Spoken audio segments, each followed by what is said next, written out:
सुप्रभात प्यारे बच्चों, आप सभी का हिंदी कक्षा में स्वागत है। और आज हम हिंदी व्याकरण में शुरू करेंगे पाठ 9 सर्वनाम। लेकिन उससे पहले चलिए पढ़ते हैं कि ये जो मेरे पीछे है ये अनुच्छेद क्या लिखा हुआ है। रीना ने कहा कि रीना कल पाठशाला नहीं जाएगी क्योंकि रीना को दिल्ली जाना है।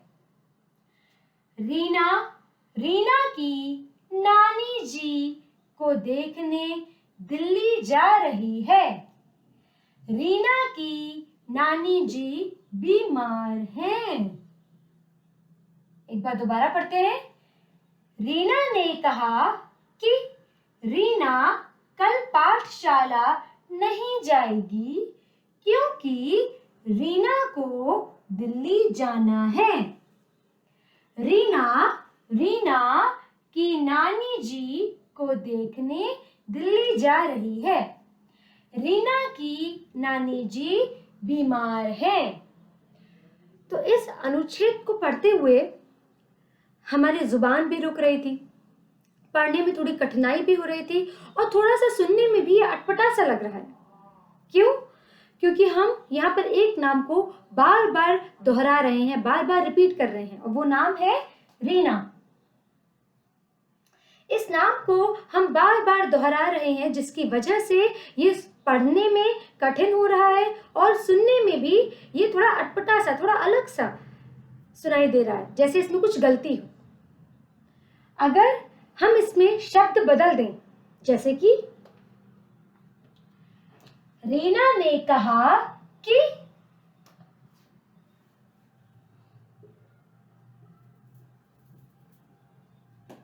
वह कल पाठशाला नहीं जाएगी क्योंकि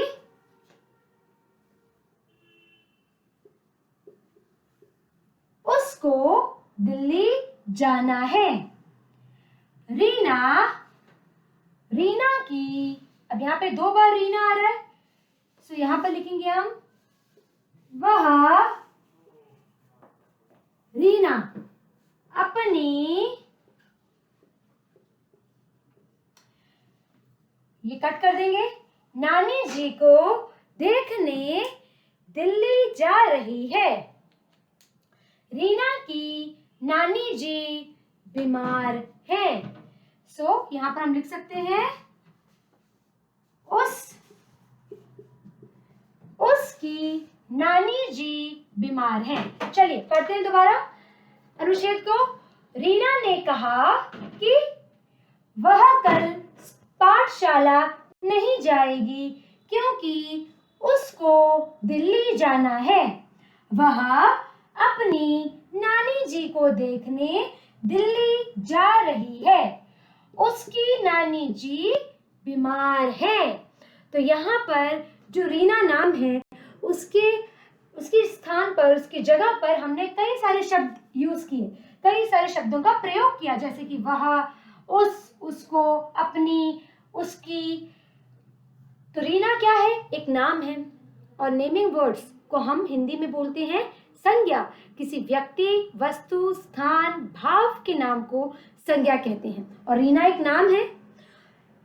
ऐसे शब्द जो संज्ञा के स्थान पर प्रयोग किए जाते हैं उन शब्दों को कहते हैं सर्वनाम। जी हाँ, ये जो सारे शब्द हैं, वह, उसको, उसकी, अपनी, ये सारे शब्द क्या है? सर्वनाम, क्योंकि यह संज्ञा के स्थान पर प्रयोग किए जा रहे हैं। यहाँ पर संज्ञा क्या है? रीना नाम है, किसी व्यक्ति का नाम है। तो सर्वनाम किसे कहते हैं? सर्वनाम उन शब्दों को कहते हैं जो संज्ञा के स्थान पर प्रयोग किए जाते हैं। सर्वनाम उन शब्दों को कहा जाता है जो संज्ञा के स्थान पर प्रयोग किए जाते हैं और इंग्लिश में हम इसे कहते हैं प्रोनाउंस। तो चलिए जानते हैं सर्वनाम के बारे में और उसके कुछ उदाहरण। सर्वनाम की परिभाषा है जिन शब्दों का प्रयोग संज्ञा के स्थान पर किया जाता है उन्हें सर्वनाम कहते हैं।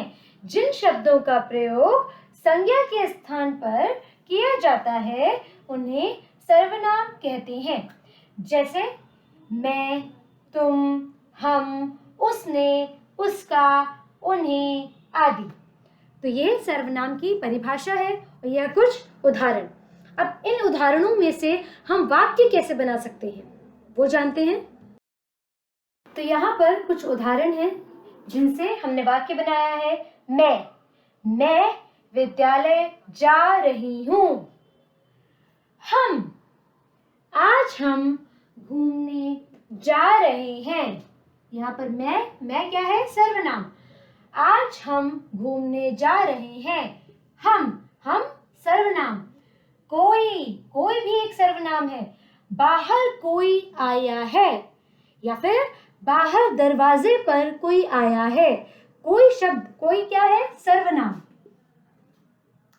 अगला, आप कहाँ रहते हैं? आप कहाँ जा रहे हैं? आप दिल्ली कब आएंगे? आप क्या है? सर्वनाम। तो आज की कक्षा में हमने जाना कि सर्वनाम क्या होता है, सर्वनाम की परिभाषा क्या होती है, कैसे कैसे उदाहरण होते हैं सर्वनाम के, और उन उदाहरणों का प्रयोग हम वाक्य में कैसे कर सकते हैं। तो जिन शब्दों का प्रयोग संज्ञा के स्थान पर किया जाता है वह सर्वनाम कहलाते हैं, जैसे कि मैं, हम, तुम, उसका, इसका, उसकी, उन्हें, उन्होंने, कोई, आप, हमने। यह सब क्या है? सर्वनाम। ये सारे शब्द जो संज्ञा के स्थान पर प्रयोग किए जाते हैं इन शब्दों को कहते हैं सर्वनाम।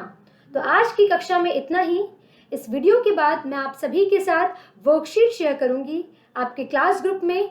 उस वर्कशीट को आपको सुंदर लेखनी में करना है अपनी हिंदी की कॉपी में। अपना ध्यान रखिए और पढ़ते रहिए। Bye bye.